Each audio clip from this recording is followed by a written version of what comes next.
மெட்டி சத்தம் கேட்காமத்தான் தலையை வெடிச்சிருச்சு வெகு நேரம்தான்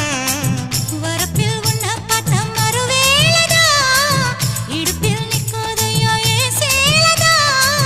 காலையிலும் காட்சி உண்டு சாத்தி கடி கதவத்தான் கட்டிலுக்கு கால் வலிச்ச கட்டாந்தர படுக்கதா உடம்பு முழுக்க இப்போ ஒரு ரயில் ஓடுது மச்சான் வளைச்சு நொறுக்க சொல்லி என் வளையல் கிஞ்சது மச்சான் அடடா அல்வா துண்டு இடுப்பு ஓங்கிடுப்பு அழகா பத்தி கிச்சி நெருப்பு தூள் கிடப்பு